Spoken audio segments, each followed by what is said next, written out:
पर्याय, एक नवीन पर्व विजय शिवतारेंचं नव्हे, सर्वसामान्यांचं सुरू करण्यासाठी आपण ही लढाई लढतोय. हे गावागावात प्रत्येक मतदाराला सांगा. कुणाला पाडण्यासाठी, कुणाला मदत करण्यासाठी नाही. पवार पर्व संपवण्यासाठी. पवार म्हणजे आडनाव महत्वाचं नाही. ही झुंडूशाही आहे, घराणेशाही आहे. 40-40 वर्ष आम्ही यांना का मतदान करायचं, हा प्रश्न इतर मतदारसंघातील सर्व लोक आज विचारतायत. मी जेव्हा त्यांना जागे केले तेव्हा कशासाठी मतदान करायचं. आम्ही काय मामाईन मिळत शरद पवारांनी दिलं, आम्हाला काय दिलं अजित पवारांनी. उलट प्रचंड अत्याचार केले.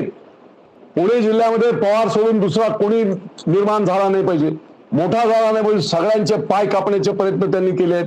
मग ते भोर असो, पुरंदर असो, एवढे डिटेल मी तुम्हाला आता सांगणार नाही. 1 तारखेला आमची पहिली मुवमेंट ही आहे की ही लढाई आम्ही जिंकण्यासाठीच लढतोय. हे फक्त पुरंदरच्या आज आणि सर्व आलेले कार्यकर्ते नव्हे, पण आपल्या माध्यमातून संपूर्ण बारामती लोकसभा मतदारसंघातील सर्व मतदारांना मी सांगतोय, कोणालाही लढवणे आणि कोणाला हरवण्यासाठी नव्हे, तर झुंडूशाही आणि हुकुमशाही पवार रूपी नावाची संपवण्यासाठी हे धर्मयुद्ध म्हणून मी स्वीकारलेलं आहे. आणि म्हणून कोणी मनात शंका ठेवू नका. मी काल निमगाव केतकीला गेलो होतो. 21 गावांचा मोठा बाजार आहे, 12,000 लोकसंख्येचं गाव आहे. आणि बाजारात मी पाहिलं, रे बाप्पाले प्रचंड क्रेज आहे लोकांमध्ये. हळूहळू एक जण मला जवळजवळ 27-28 लोक मला भेटले. जवळ यायचं, का बापू माघार घेऊ नका, बरं का माघार घेऊ नका. एवढी भीती यांची आहे की मी माघार घेऊ नका हे सांगताना सुद्धा कानात माझ्या सांगतायत. पण शीतावरून भाताची परीक्षा, सर्वसामान्य माणूस किती पेटून उठलाय या प्रस्थापितांच्या विरुद्ध, त्याचं हे उदाहरण आहे.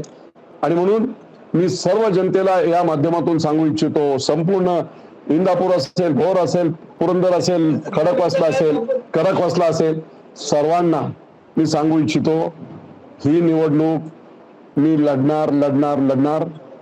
मला जनतेचा आशीर्वाद असेल, काय आणखी काही छोटे आशीर्वाद असतील, जे असतील ते, ज्यांना जे काम, शेवटी नेते जरी माणसंच आहेत ना, त्यांना न्याय अन्याय करतोय ना, मला करता येत नाही, पण एक माणूस जर उभा ठाकलाय तर त्याला मदत केली पाहिजे, एवढी भावना तर सगळी बुद्धी प्रत्येकाच्या मनात येईल. आणि मला खात्री आहे, नेत्यांपासून सर्व पक्षीय नेते, मी तुम्हाला सांगतो, सर्व पक्षीय कार्यकर्ते, मी गेले 10 दिवस पाहतोय, राष्ट्रवादीचे निवडून आलेले नगरसेवक, राष्ट्रवादीचे जिल्हा परिषद सदस्य माझ्याशी संपर्कात थांबवलं पाहिजे. आम्हीच यांना मोठं करायचं आणि यांनी आमच्यावर डोळे वटारायचे, संपलं पाहिजे.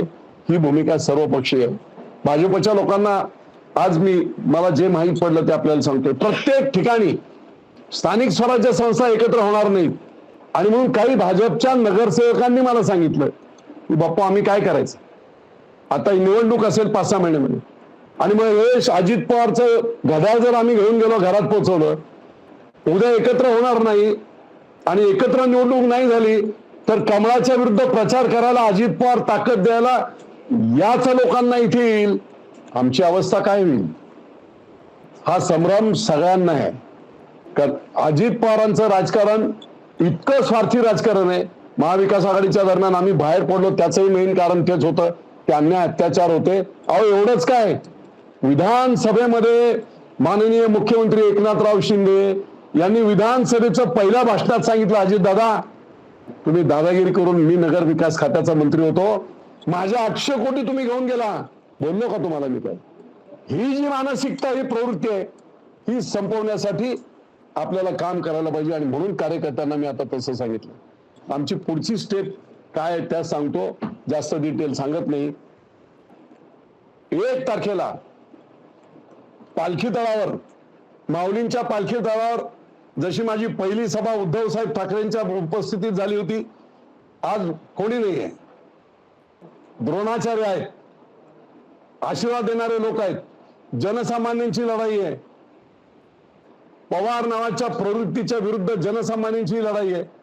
त्या स्टेजवर जनसामान्य असतील आणि 1 तारखेला पालखी तळावर हे बिगुल आम्ही फुंकू.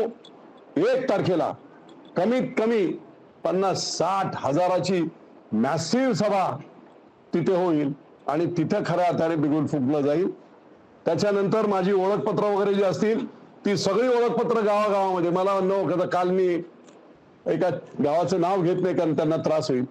इंदापूर मधल्या एका गावात गेलो होतो. 100-150 सर्व वरिष्ठ वगैरे उन्हाचा हे होता, महादेवाच्या मंदिरात बसलो आणि सांगितलं त्यांनी की बापू काय, तर म्हणे बापू तुम्ही आमच्याकडे आला नसता तरीही मी बोलल्यानंतर आमचा निर्णय पक्का होता की ही नामी संधी आहे. अत्याचार अन्याय आम्ही सहन केलेले आहेत, मग त्यांच्या नेत्यांवर केले आहेत, आमच्यावर केलेले आहेत. आम्ही संधी सोडणार नाही. तुम्ही आला नसता तरी आम्ही तुम्हाला मतदान करण्याचा तिसरा पर्याय. ना सुनेत्राताईंना मतदान, ना सुप्रियाताईंना मतदान, तिसरा पर्याय जनसामान्यांचा म्हणून आपल्याला मतदान करण्याचं आम्ही ठरवलंच होतं. आणि म्हणून ही निवडणूक, ही 1 तारखेची सभा झाल्यानंतर 5 बाकीच्या विधानसभा मतदारसंघामध्ये लोकांना आव्हान करून या दिवशी मी तिथे येणार आहे.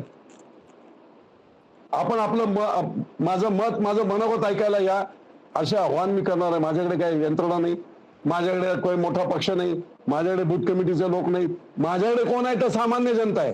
त्या सामान्य जनतेला आव्हान करून 5ही मतदारसंघामध्ये अतिशय प्रभावी अशा सभा या घेतल्या जातील, ज्याच्या माध्यमातून सभा होतील आणि सभेच्या माध्यमातून त्या ठिकाणचे लोकल प्रश्न मांडून निश्चितपणे जनजागृती करण्याचा प्रयत्न मी करणार आहे.